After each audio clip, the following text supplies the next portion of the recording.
Hello! We are going to do our last section of this unit, which is section 7.4. It is going to be continuing with some of our angle pair relationships that we learned in 7.3, and then also applying those relationships to quadrilaterals instead of just parallel lines. So before we do that, we're going to review some different quadrilateral properties and then see how we can use our knowledge of angle pairs to find missing sides and angles in those quadrilaterals. So let's review the angle pairs first. Hopefully you guys can see that picture. Let me see if I can zoom in a little bit. Okay, so last time we talked about the different type of angle relationships we get when we have parallel lines that are crossed by transversal lines. So in this set we have two sets of parallel lines crossing, but those same relationships stand, and we just have even more of them. So the first type of angles that we learned were the alternate interior. I'm just going to abbreviate. Alternate interior angles are going to be the ones that are inside or on the interior of the parallel line. So that would be in this section and then also going up and down in between those two lines. And then alternating means they're going to be flipping back and forth, kind of kitty corner from the transversal line. So we'll just name a few of these here. Some alternate interiors would be if I'm on the inside, 2 and 7 would be considered alternate interior. And then on the flip side of that, so would 3 and 6. And then if we go along this top line and think of these being the interior lines, we could also do 6 and 9. And also 5 and 10. We also did corresponding. Corresponding angles are the angles that match up in the same kind of corner of the intersection, if you kind of think of them as roads. So if I have these as like streets, number 1 is on the same like top left corner as number 3. So angle 1 and angle 3 would be considered corresponding. Let's just do a couple of these. 6 and 12 would be, they're both in the bottom right. And actually 12, 6, and 8 would all match because we have kind of those 3 different intersections. So let's do the 8, 6, and 12. And then we did 1 and 3, but then let's also include 9. So 9, 1, and 3 would all be considered corresponding. That's good for that. Let's do alternate exterior. So alternating on the outside, so kitty corner from the outside if I do alternate exterior. So the exterior is going to be this top row, this bottom row, and then this left row would also count. So if I'm here like at angle 5 on the outside and I alternate to the other side of the line on the outside would be angle 4. So 5 and 4 would be considered alternate exterior. Another pair would be 1 and 8. And let's also use this intersection. If I'm doing this and this intersection, the top left would match with the bottom right, so 1 and 12. And then also 2 and 11. So the other thing we learned about all of these different types, alternate interior, corresponding, and alternate exterior, they are all congruent. That means the angles are equal to each other. So we use that quite a bit. We also talked about ones that are supplementary instead of congruent. I'm going to do that on this side. Those are going to be your same side interior. So same side interior, they are going to be supplementary, which means if you add them together, they add up to 180 degrees. So if I am on the interior and the same side of the transversal, 6 and 10 would be that. So what that means is like angle 6 plus angle 10 has to equal 180 degrees. Same with 7 and 6. So I'm going vertically instead of horizontally. 7 and 6 would work. I guess we'll add them. 7 plus 6 equals 180. And you could also do 2 and 3. And also 5 and 9 along the top. So those would all be considered supplementary. So between the two, we are going to be able to solve questions knowing are they congruent or equal to each other, or do we add them up to 180 degrees? So let me zoom back out a little bit. Let's go over some quadrilaterals, because quadrilaterals essentially are just parallel lines that we just cut off. We're not extending them forever. You could think of a parallelogram if I just extended these sides right here on both ends. It's going to look exactly like the picture that we just did. So we have all these different angles going on inside this parallelogram that we can use to help solve problems. So a parallelogram is just going to be two sets of parallel sides. That's kind of like your umbrella term. A rhombus is a type of parallelogram where all the sides are the same length. So it's almost like a square, except they're not at 90-degree angles. So then a rectangle has 4 right angles, but the sides aren't equal. So that's where a square comes in. A square is like a rhombus, and a rectangle had a baby, and you have equal sides and right angles. And then a kite is going to be a quadrilateral where the sides are not parallel, but the left 2 sides are the same length and the right 2 sides are the same length. Or if you flip it upside down, the top and the bottom. And then a trapezoid is another kind. This is where you have just one set of parallel sides. So the top and bottom in this case are parallel. And then you have the 2 sides going at different angles going in. So this picture is of an isosceles trapezoid where the 2 sides are the same length. So you see those little notches in there. But you can also have a trapezoid that looks like this, where the 2 sides are not equal to each other. So hey, now we're going to kind of put it together, putting our angle pairs together along with problems. So on this first problem, hopefully you guys can read that, we have these 2 sets of parallel lines, and then we have this transversal cutting through. They also have this other line going through the middle, but it's not really going to affect anything that we do, because we are looking at this angle right here, and then they gave us this angle to work with. So when you're approaching a problem like this, I want you to kind of see, how can I connect these 2 angles in order to solve for x like they're asking? Well, they're not connected. They're not alternate interior, alternate exterior, or corresponding. But what I can do is I can use one of those pairs to kind of work my way through it.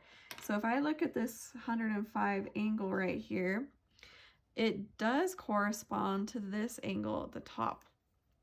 So if this angle is 105 degrees, so is this angle.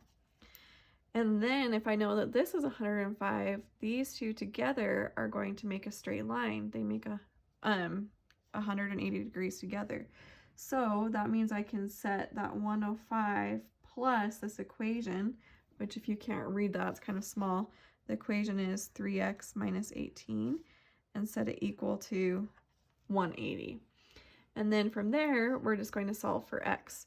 So I'm going to combine our numbers first. So if I do 105 minus 18, that gives me 87 plus 3x is equal to 180.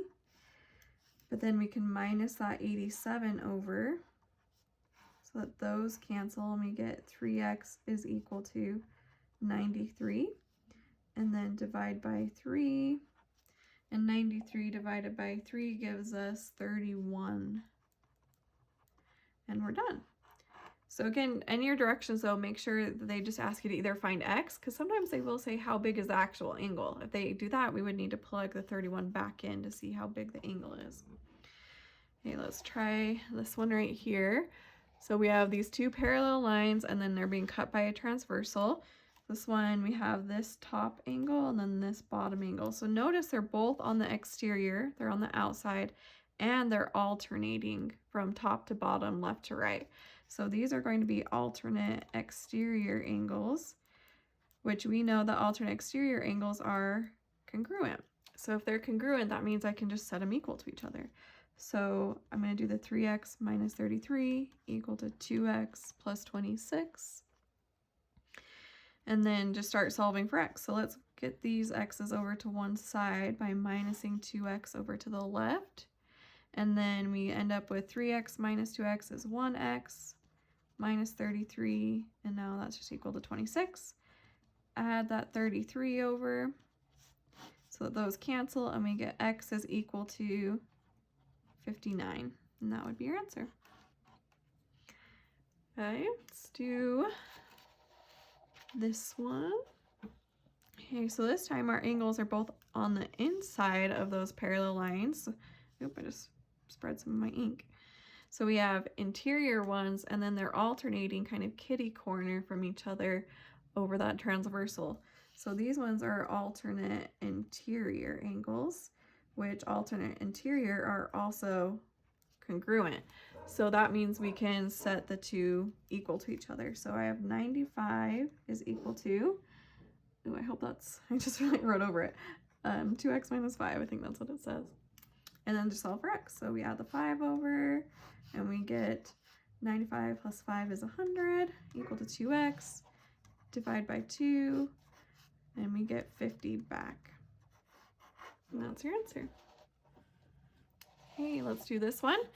This time we have triangles, but notice that we have that X shape. So if you remember from last lesson, when you have that X shape, we have a certain angle relationship that happens between the angles that are across from each other. So we call those vertical angles, and vertical angles are also congruent to each other. So if I can recognize that I have those vertical angles, I can just set them equal to each other. So I know x and y are the same, but then they don't have any numbers. So I just set x equal to y. That doesn't really help me. I'm still kind of stuck. But they did tell us some different numbers over here.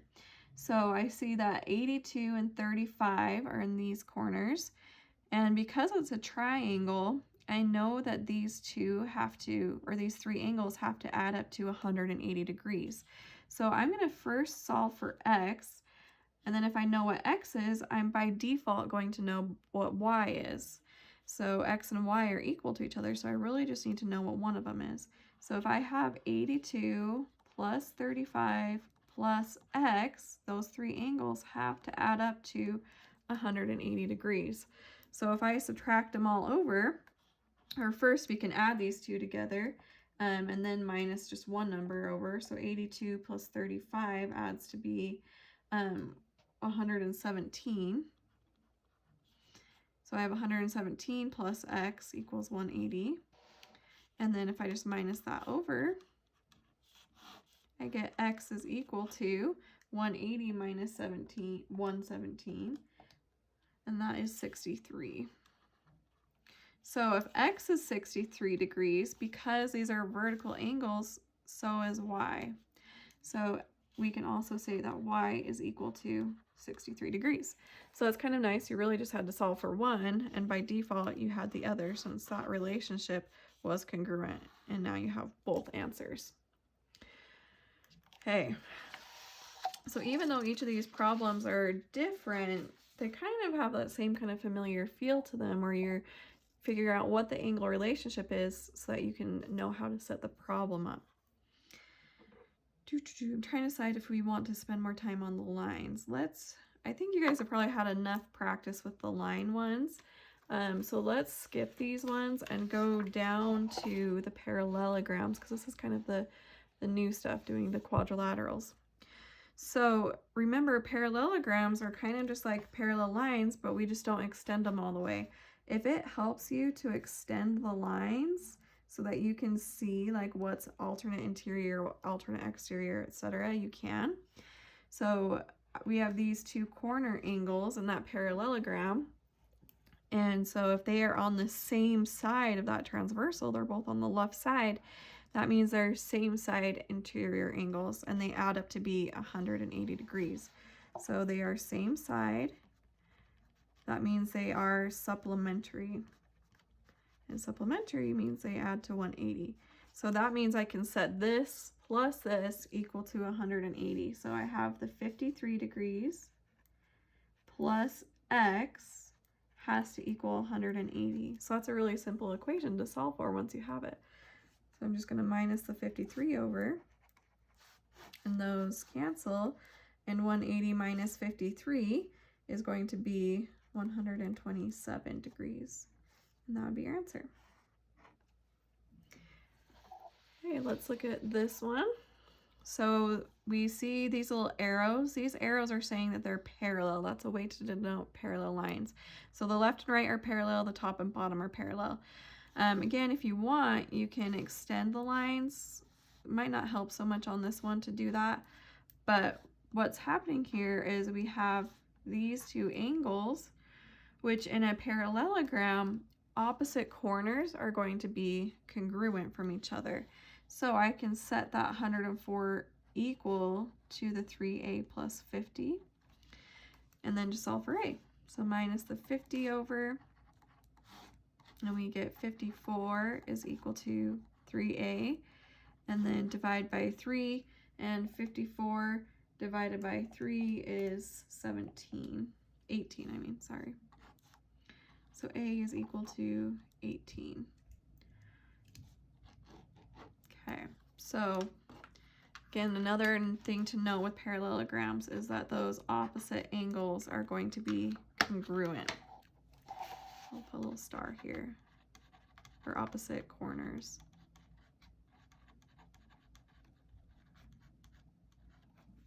Okay. On this one, okay, this picture is kind of weird looking. Instead of finding angles, they're having us actually start to look at the sides of parallelograms. So in order for these sides to be parallel, they have to be the same length. If they were, one was shorter, one was longer, then they wouldn't be parallel to each other. So what that says is I could set this left side equal to the right side, or I could set the top equal to the bottom, and to solve for x. So we don't need to do both. You can pick one. So I would try and pick the easier ones. I think the top and bottom equations look easier to solve. The numbers aren't quite as big. So I'm going to make a little note here that sides are congruent if they are parallel. So I can set this x minus 30 or 3.5 from the top equal to the 18.5, and then I can just solve for x, and that's gonna be really easy because all I have to do is add 3.5 over.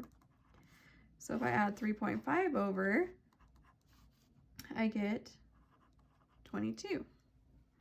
So you could have done the other ones, but they had 2x minus 20 equal to x plus 1.6. You still could have done that and it would have worked. It just would have been, you know, more steps to do. So I always try to pick the one that has the easiest amounts of steps just to make my life easier. So I'm guessing you guys are going to be the same way too. So that would just be your answer. Okay. Another thing with parallel or quadrilaterals is if you, in parallelograms, if you connect their corners, these become like the midpoint. Okay, we have that little midpoint in the center. What happens is it's breaking these into two equal halves. So this is equal to this side, and then this half is equal to this half, and we denote that usually with little notches in it. So by connecting the corners,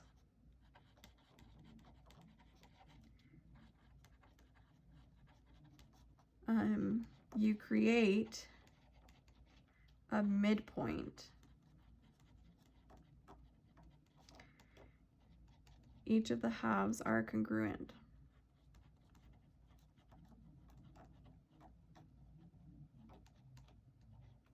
So knowing that now, that the two halves are congruent, we can set them equal to each other to solve. So on this one's kind of a yucky one.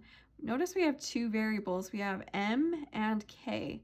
So if I set this guy equal to this guy, I still have two variables. And if I set m equal to 2.6k, I still have two variables. So it's kind of a pain on this one. You're going to have to create a system of equations. So I'm going to have the m plus 9.1 is equal to the 4k minus 3.5. So that's this plus this. And then we also have this side plus this side. So m is equal to the other side, which is 2.6k. So we have a system of equations. In order to solve for two variables, you have to have two equations to do that. The nice thing is though, is this m is already isolated. It's saying that m is just equal to 2.6k. So what we can do is we can just substitute that 2.6k into this equation, and I get 2.6k plus 9.1 is equal to 4k minus 3.5. And then from there, now we're just using only k's in this formula, so we can actually, oh sorry, you can't even see me, right? Now that I've substituted this 2.6k in for m up here, we can just solve for the k's. So I'm going to minus this 2.6k over to the other side so that we can get our k's grouped together. And we have 9.1, and then 4 minus 2.6 gives us 1.4k left over, minus 3.5. And then let's add the 3.5 to the left side to get our numbers to one side. So we end up with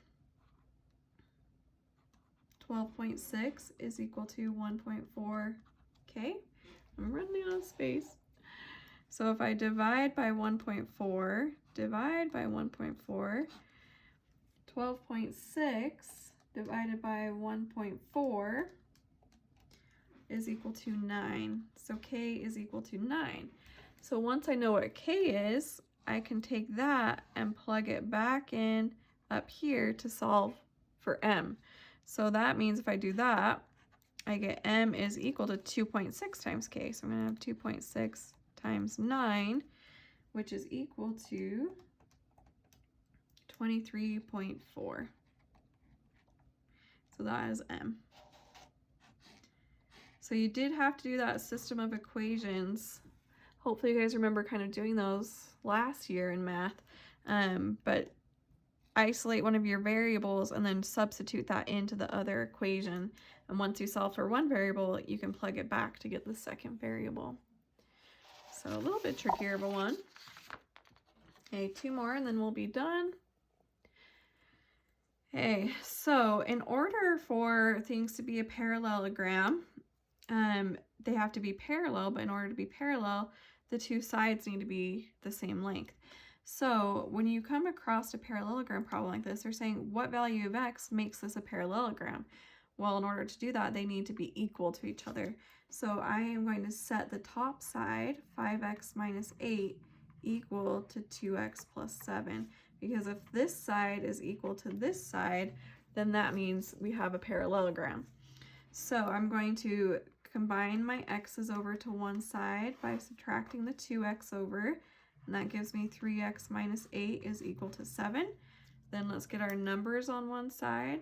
So I'm going to add the 8 over, and we get 3x is equal to 15. And then if we divide by 3, 15 divided by 3 is 5. So we're saying if x is 5, that means these two sides are the same length, and if these two sides are the same length, then we are going to have a parallelogram. Okay, let's look at this one. This time we're looking at angles, and they give us 3 angles. So there's actually 2 ways to solve this. You really only need 2 of the angles to do it. You can pick the relationship that you want. So you can either pick that the diagonal angles, they are congruent, or if they are on the same side, they're going to be supplementary or add up to 180 degrees. So we could either take Q and P, and angle Q plus angle P would have to equal 180, or you could do P plus S has to equal 180, or you could take the diagonal and take this equal to this. It's really just personal preference. You're going to get the same answer either way. I personally think setting Q equal to S will be easier than trying to add the two sides to 180. So I'm going to say angle Q has to equal angle S. So the formula for Q is 4a minus 12. And then the formula for S is 3a. I know that's probably kind of hard for you guys to see on there. That's going to be a little bit easier to solve. Or you could do like Q plus P or P plus S. I think P plus S would be easier. You can do angle P plus angle S equal to 180 degrees and solve that one. But I think this is going to be the easier solution, so I'm going to do this one. So I'm going to get my letters all to one side. Let's minus this 4a over, which gives negative 12, and then 3a minus 4a is a negative 1a. But then to get rid of that negative, we're just going to divide by a negative 1 so that we just get a positive a, since that's what we really want. And negative 12 divided by negative 1 is just positive 12. So we just switch the sign. And so we end up getting a is 12. So that's going to be, I think, the easiest one. Again, you could definitely still do, like if I did this way, P was 12a and S was 3a equal to 180. Well, 12a plus 3a is 15a. And if I divide by 15, 180 divided by 15 is still just going to be 12. So you get the same answer either way. So it's just up to you which one you think is easier to do or what makes more sense in your head. As long as you get the answer, you're good. But also, don't let it throw you off that they give you so much information. Sometimes kids see that and they're like, oh, I don't know what to do. And they get overwhelmed having the 3 different angles and they think they need to use all 3. You don't. Just pick either the diagonal and set those equal, or pick a side and add them to 180, and that's going to get you your answer. So just kind of recap parallelograms. Their sides have to be congruent in order to be parallel. Their opposite angles in the diagonal have to be congruent. So like Q and S are the same size, R and P are the same size.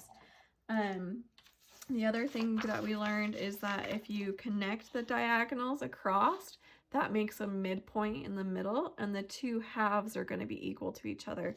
So this will be equal to this side, and then this half would be equal to this half. So just kind of some random things about parallelograms that you will need to know to do your homework. But if you guys have any questions, as always, please feel free to reach out to me. I am happy to help. We can go over stuff on Zoom, and feel free to jump onto a live lesson anytime and you can ask questions on those. Hope you guys are happy and healthy, and I will talk to you later.